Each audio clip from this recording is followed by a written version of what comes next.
Hi, Jill here, and today I'm going to show you how I made this card. It's a congratulations card for a wedding, and it's a trifold. And this card was pretty easy to put together, but one thing was I've been struggling to try to keep my videos under the 10-minute mark with YouTube. And I've just decided I don't make 10-minute cards. So this is most likely going to be 2 parts, just to warn you.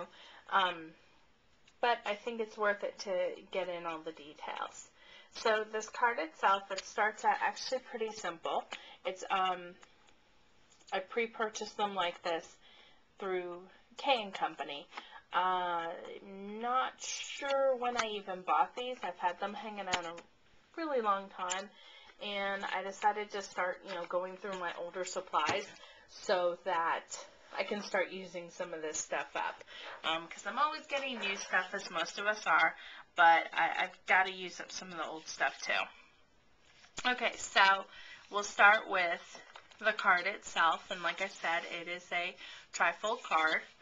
And the first thing I did was I took my Ever Trusty Vintage Photo Distress ink and my distress tool with the foam pad on it, and I'm on my nonstick craft sheet here, and I'm just going to cover all 3 of these panels with a light coat of the vintage photo.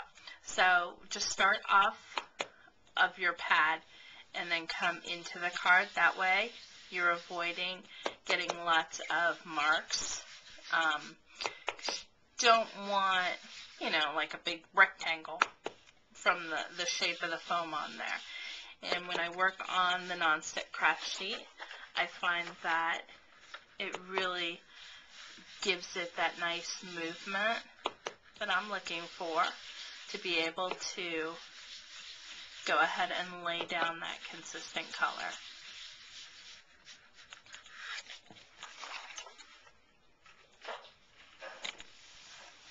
This is my very dirty rag. I clean it off in between a few of the panels because I don't really want the color on the inside of the card as much as on the outside. And again, just going off on that craft sheet, off of the paper, onto the paper. And you can even, at this point,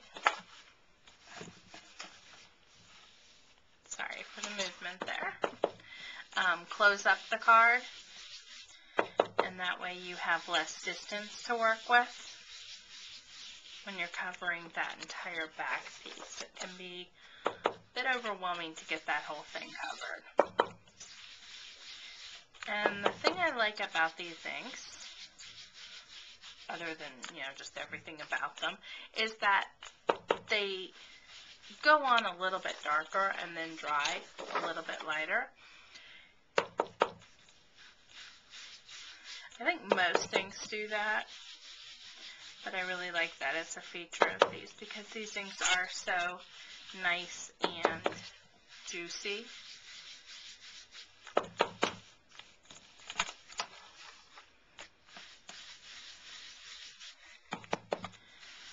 I'm almost done with this part, and I almost skipped this part for sake of the video, but once again, I just decided I just really don't make 10-minute cards. Now, because this is going to peek through, it doesn't matter, but if it mattered to you, then of course you'd want to cover this up. I'm going to put a piece of decorative paper in there, so it's not going to matter. And actually all those little folds and stuff aren't going to matter either. This card is very distressed. Now, I don't like that, but again, luckily, I'm going to cover that up. Don't even know where that came from. But I do know that my pad, on this last re-inking, it did some weird stuff, and I kind of have been getting all these little leftover bits and pieces on it. Okay, so there's that finished piece. And again, it's not going to matter with this because luckily I'm covering it. So on the card itself, on the middle panel, is where I want to add some stamping. So all I do is insert a piece of paper in here so that it doesn't go onto the back sheet. I'm going to go to the VersaFine Vintage Sepia. The reason I'm using VersaFine is because I am using a very fine line stamp instead of the Distress ink. With the Distress ink, it doesn't give as detailed of an impression, and I really want this detailed. The stamp I'm using is by Plaid, and actually I bought this many, many years ago. It's a home decor wall stamp, and it really caught my attention. I bought quite a few of them on clearance at one of the main craft stores. I don't, again, even remember which one. It's just a nice, big, pretty floral stamp. And I think you can see it that way. Really like this stamp. Don't think it's available anymore, but like I said, it was a wall decor, and it was on this weird handle that rotated. It was like a curve, and I've been seeing a comeback of that curved handle idea because it really did work. Okay, so now let's go ahead and put the layer on the cover. This is Mackenzie, is the paper line by K & Company. I just had a few sheets of it. I ran it through my Distress It All, seeing a white piece up here. And then you guys have seen me distress enough, I just distress the edges. This is already adhesive on it. And we'll just go ahead and put it down around the window. Now what I did was, because there's this window here, I went ahead and I cut with my square nestabilities. I used the large nestabilities and cut that window out. Let's see, I've got these little specks going. I don't know exactly what those are about. Okay, and then again, a K & Company paper. And I just use the Distress It All on the edges of this one. Put that in, and then I use the little cutout window.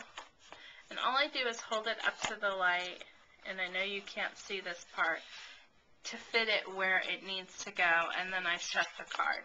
That way, when I shut the card, you're going to see the paper behind that window as opposed to, you know, this paper. I just like that look a little bit better. Okay, so we have the main components of this card done. So then what I did next was I took the word congratulations, and this is from the Stampin' Up! Well Scripted set. And I went ahead and I stamped it with the Versamark Watermark ink pad. And then I used Victorian Gold embossing powder over it. It's a gold with some sparkle in it. It's just Ranger Gold embossing powder mixed with Ranger Gold sparkle embossing powder, a 1-to-1 ratio there.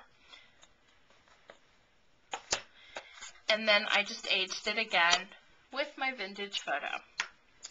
Okay, so at this point I am going to stop the video, and then I'm going to go ahead and finish this up in the next video.